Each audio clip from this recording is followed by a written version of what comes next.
If you look at the map of Ukraine, it's in Kyiv that the most bloody attacks have taken place. Remember, this is the second biggest city of Ukraine after Kyiv. The Russian army had initially claimed that they'd taken control of Kyiv, but now the Ukrainian governor is claiming that he's taken control of Kyiv again. And I want to go across to Gaurav Sawant, who's reporting from Kyiv, on what he's picking up from Kyiv. The Ukrainian government seeming very confident that they've taken control of Kyiv. And what's interesting, Gaurav, is that if you look at the level of force that's been thrust into cities like Kyiv and Kharkiv, it simply isn't to be able to hold on to these territories in the wake of a hostile population. So what, according to you, is the thinking of the Russian army sending in small pockets of troops, but not enough to be able to hold areas with so much civilian population? Rahul, this does appear that there is a perhaps a miscalculation at some level, unless it's part of a wider strategy that will only be apparent slightly later. Because whether it's that airfield on the outskirts of Kyiv that Russia claimed that they'd taken control of, Antonov aircraft are made, the Ostomel airfield, it's a very crucial airbase, and the Ukrainians claimed that they had killed the special forces that had taken control of that airbase. And now Kharkiv, a very crucial city, barely 25 kilometers from the Russian border, incidentally, where a large number of Russian tanks, troops and armored personal carriers have been amassed for quite some time. So why was the thrust not made in the numbers that are already present at that border? Unless the aim is just to send out a message, but it's leading to a lot of Russian casualties on ground at this stage. The videos that are circulating Russian army seems very reckless, when they're sending in these paratroopers for an audacious attack. For example, going into that military airbase very close to Kyiv, just about 20 kilometers away from the city. You can mount that kind of an attack if it's part of some shock and awe campaign. But unless you send in troops to back those troops, the paratroopers, after a few hours, are just sitting ducks, which is exactly what seems to have happened. And that has also happened in Kharkiv as yet.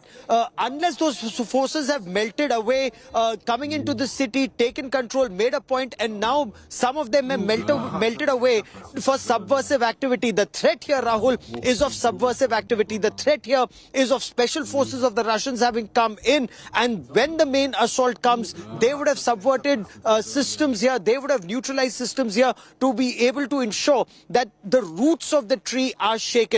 The burning down of a fire of an ammunition depot, one of the biggest ammunition depots of Ukraine, that was taken down. One of the biggest fuel dumps was taken down. Now there is a shortage of fuel as you and I speak here in the capital Kyiv, and that is being witnessed elsewhere also. So there are multiple ways to bring a country down on its knees and then compelling the president or the leadership to accept what you want. So it remained without hurting the population at large in general. A large-scale offensive on Kyiv or on Kharkiv would result in massive civilian casualties, and that would alienate the population and strengthen the president. So it remains to be seen what is the bigger strategy that is being pursued by Russia. But they are, they're striking, they are wounding, and whether they're retreating or also suffering wounds themselves, there's so much disinformation and misinformation and information warfare that's on. Very difficult to sift between truth and breaking news coming in. This is very significant, Gaurav. Stay with us for a moment. AFP, International Wire Service, is reporting that President Vladimir Putin has put Russia's nuclear forces on a state of combat readiness. That's the highest level of combat readiness. The information that we've got is that the Ministry of Defence is transferring the strategic missile forces. This is not just nuclear weapons, but also hypersonic missiles to a special mode of combat duty. This is the highest form of combat readiness for these troops. Now, Gaurav, on day 4, suddenly, just the word end being uttered or thought about by President Putin, it seems he's getting very desperate very quickly. This battle could be entering a dangerous new zone. This battle is entering a very dangerous new zone. On ground zero, we are being told that tonight and the next 24 to 48 hours will be very crucial for the capital, Kyiv. There is a big thrust that is feared from the north, from the Belarus side. Incidentally, that is where the strategic forces also carried out a very major exercise and firepower demonstration some time back. So there was a demonstration that was carried out. There was a huge exercise that was carried out, and that is where these forces have been put on alert. So it does show that the aim to achieve the desperation to achieve the aim appears to be now appearing and very, very clearly, Rahul, in Russia and Ukraine, especially Kyiv, is on tenterhooks. Just look all around me. This is such a bustling city of 2.5 million people and not a soul in sight. Everyone indoors, everyone locked up, or everyone vacating the cities and going to safer places, Rahul. You know, when Ukraine used to have nuclear missiles when it became an independent country after the disintegration of the Soviet Union, but it gave it up. It gave its nuclear arsenal up because it thought that they weren't required, and it had protection from Russia, it had protection from NATO as well. Now, this very specter of nuclear deterrence forces being readied in the face of Western hostility, according to Putin, which is crazy because Putin's the guy who's gone in and attacked Ukraine, and now he's citing Western hostility to explain why he wants these nuclear forces in a state of readiness. This is huge. It's a big story. This doesn't mean that he actually intends to use any of these nuclear missiles, nuclear weapons or hypersonic missiles. What it means essentially is he's sending a message. He is really ratcheting up the tension one notch further by saying, unless you comply with what I want, the nuclear option is on the table. He's cuckoo. There's no doubt about it, because since the time of the COVID pandemic, he's been keeping people away from him. He's very rarely meeting with even his close circles. When you see some of the pictures of some of the European leaders who went recently as part of the peace talks, there was a huge table, Putin sitting on the one side, the leaders who came from Europe, from France and Germany, sitting quite on the other, and he's been cut off from human contact, and therefore he hasn't had as active a circle of people telling him the reality. And very often, and we saw this even earlier with Joseph Stalin, Gaurav, just getting what you want to hear as opposed to the real picture of the situation on the ground. He's desperate. He's very ambitious. He thinks of himself as the modern day Tsar. Is Putin getting desperate? Rahul, it's early days yet. It's day 4 just as yet. So we will have to wait and watch how this pans out, because specialized operations have been undertaken so far, and after the initial shock and awe, there wasn't the kind of campaign that was followed up. It's not as if the Americans were going into Iraq or the Americans were going into Afghanistan. It's very different from that. The Russians have gone in, they've weakened President Zelensky's hold. Emotionally, there's a major hold, but how long can the army hold on is the big issue. So it makes a lot of media points with MPs and film stars and models holding on to AK-47s, but in the face of Russian assault, how much will that work? But there are also videos being put out that the Russian tanks have come in and they've run out of gas, and the Russian soldiers have run out of food, and that the teeth are in, the tail hasn't fetched up in terms of logistics support. All those videos are going viral here in Kyiv and across Ukraine. Our local friends share this, but is this a sign of desperation or ill thought out strategy? Perhaps not just as yet, considering they've been planning for it for a very long time. Especially when everyone thought that the attack will come in from the east, from Donetsk and Luhansk, and that is where majority of the forces went. The attack actually came from the north and the south, and virtually unchallenged from Belarus to Chernobyl, and from the Black Sea, from Crimea all the way to Odessa, and that's completely in their control. So major pockets of this country already in the hands of the Russians. Kharkiv, the second biggest city, the seesaw battle is on, and Kyiv is on edge. So Perhaps not desperation just as yet, but it would be clearer in the next 24 to 48 hours. The N word is extremely scary. And is that an effort to scare the West, tell them that holding on to President Zelensky is not worth it? And if they want to avoid it, then they need to get rid of Zelensky, because this is more also about, as far as President Putin is concerned, a regime change and demilitarization of the country. Regime change happens, most of his aim has been achieved then, Rahul. Okay, stay with us. I want to show our viewers what's happening in Kyiv. And remember, it's in Kyiv that the fiercest battles have been fought. First, the Russian army came in. They claimed that they'd taken control of Kyiv. Now we're being told by the governor of Kyiv that they've been able to push the Russian army back. I want to show our viewers this report with inputs from Kyiv on how the Russian army and the Ukrainian army have been in this seesaw, ding-dong battle in the second biggest city of Ukraine.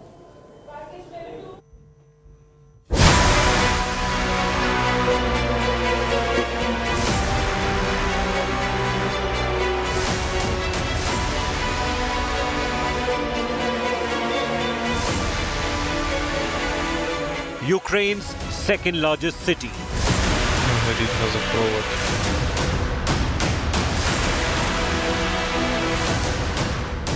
Witnessing full force of war,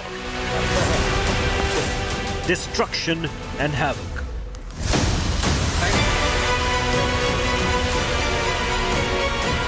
As invading Russian troops force their way in with artillery units, tanks, gunfire rented there, with loud explosions as shells landed all over.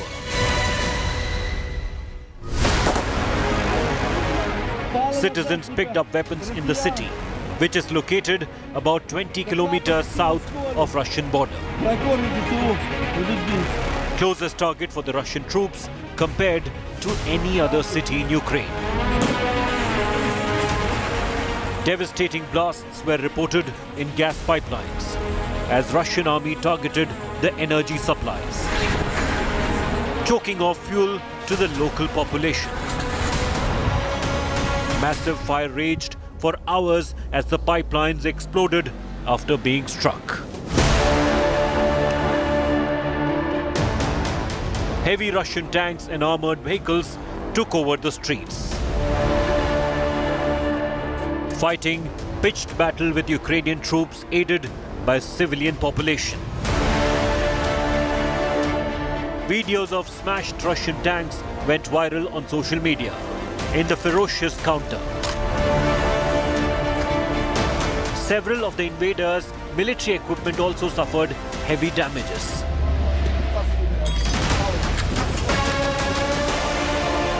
The latest round of fighting came after missiles and bombs rained down on the besieged city in a night of heavy bombardment. With the world abandoning them, can outgunned and outmanned Ukrainians hold back the Russian army for long? Bureau Report, India Today. You know, in the midst of what's happening in Kyiv, what we're seeing in Kyiv is civilian combatants coming to the rescue of the Ukrainian army. People from the hospitality sector, the PR sector, young, old, men, women saying, we want to queue up, we want to fight for our motherland, we want to fight for our independence. Rajesh Pawar, who's been contributing to India Today's coverage from Ukraine with this ground report.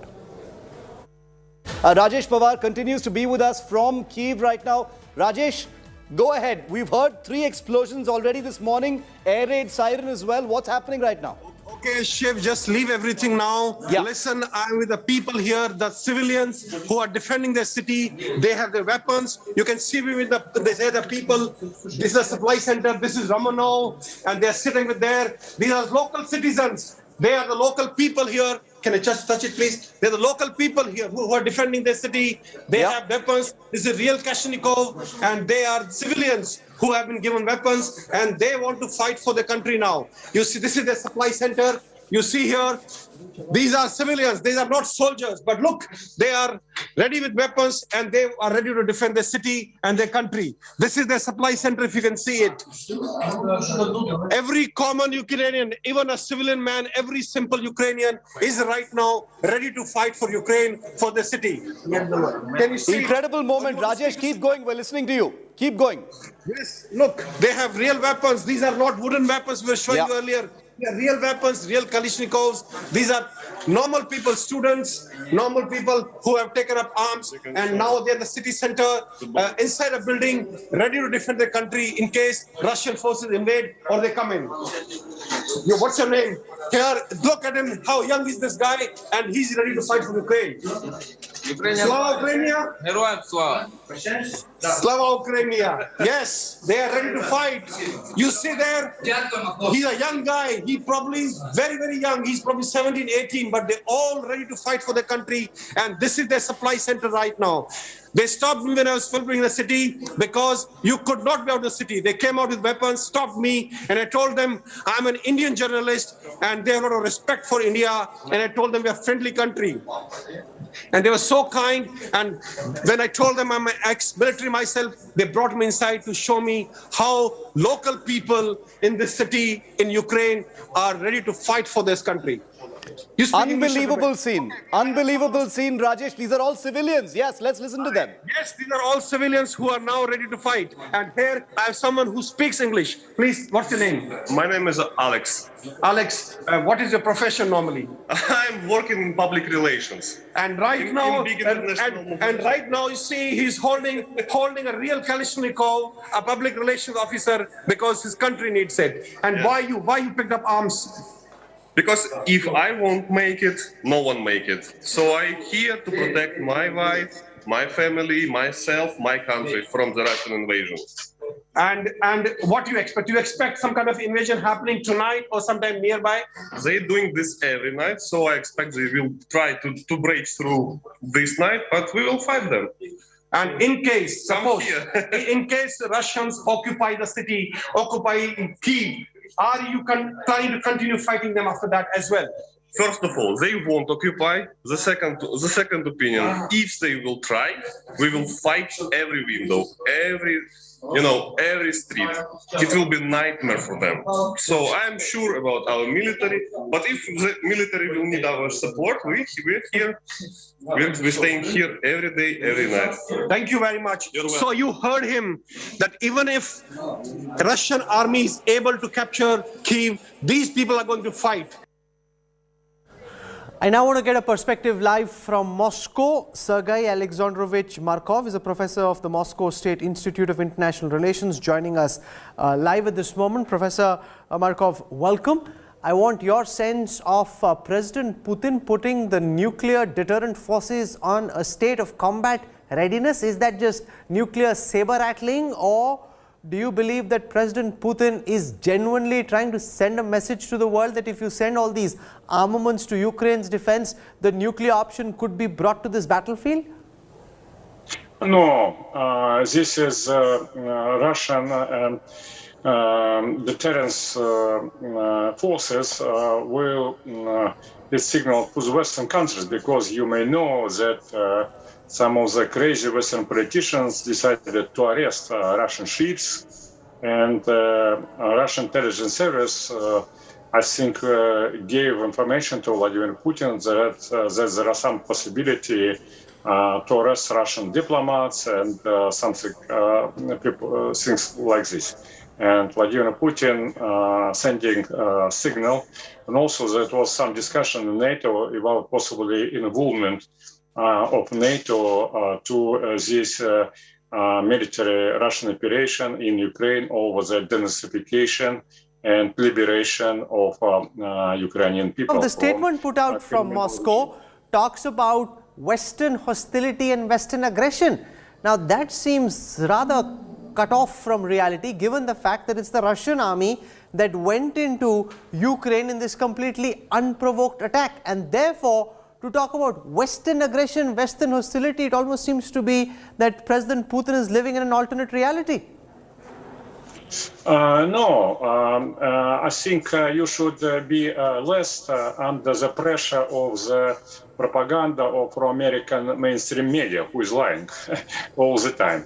And also, it's United States of America who in 2014 made the putsch and overthrown democratically elected president of Ukraine, Viktor Yanukovych, and imposed repressive, illegal regime which use the policy of terror against the majority of Ukrainian people. As to think about democracy, how democratic this regime, you can very easily. You can go to any city of Ukraine, Kyiv, Kharkiv, Odessa, Zaporozhye, Nikolaev, Dnipro, and you will see that 90 or probably 95% of people speak Russian language. But Ukrainian government, under the Washington order, prohibited Russian language in all official sphere. Russian language prohibited in the education system, Russian language prohibited in media, in governmental institutions. Can you imagine that people in India democratically will vote prohibition of Hindi and English and using only Arabic, for example, language in the governmental institution and media and education? Of course, it's impossible. It's very good, it's simple for understanding of everybody.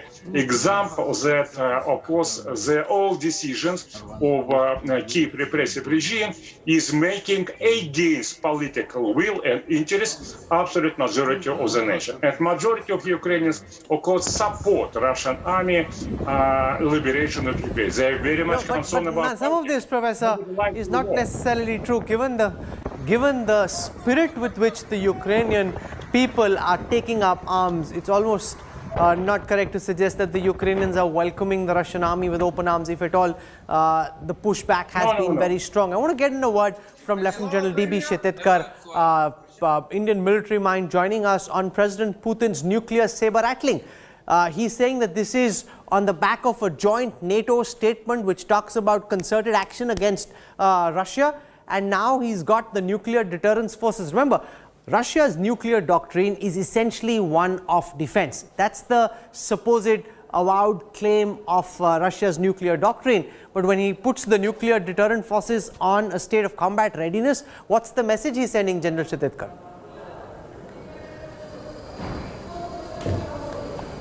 Mr. Rahul, this nuclear saber rattling, it will do more harm to Russia than any good.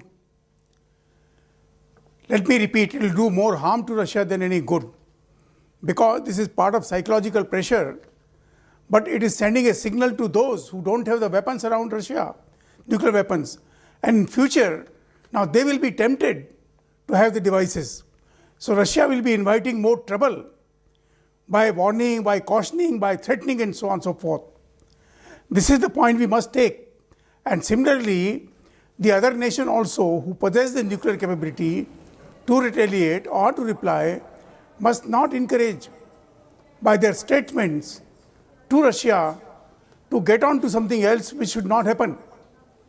Because nuclear space, cyber and space are all connected now. All three are connected. And therefore, it requires a very careful handling, very, very careful handling, very delicate handling. You can't threaten a small state in your neighborhood that you will be using the nuclear technology. What happens if the radiation start coming into your own territory? How far it is? How far they are? So this is only, I will say, threat being used.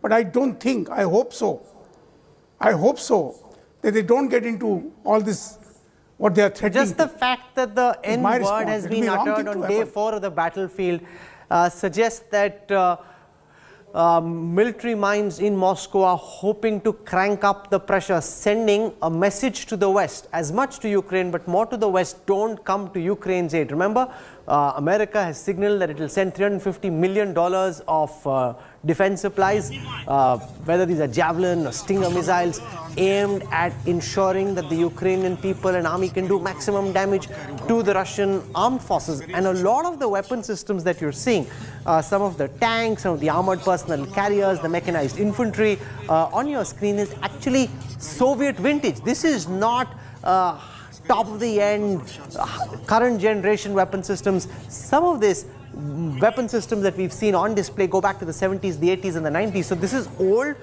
some of it's Soviet era. And remember, the Russians haven't shown much night fighting capabilities. What they've shown are most of the attacks happening from morning till the evening. If you remember what the Americans did, for example, in Iraq, or what they did in Afghanistan, very high-end night vision devices, high-end night fighting capabilities, ensuring that they could go in. For example, the operation to take down Osama bin Laden conducted in the pitch of dark at Abbottabad in Pakistan. Those kind of capabilities, militarily, Russia hasn't demonstrated so far. We'll slip into a break. The nuclear word being brought to the battlefield is a significant development on day 4. Prime Minister Modi, on his way back from Varanasi, will be doing a meeting this evening to look at India's preparations, especially with an eye on the evacuation of Indian citizens from Ukraine. Those details and more coming up on the other side of a very quick break. You're watching India Today's live, continuing comprehensive coverage of the Russian invasion of Ukraine.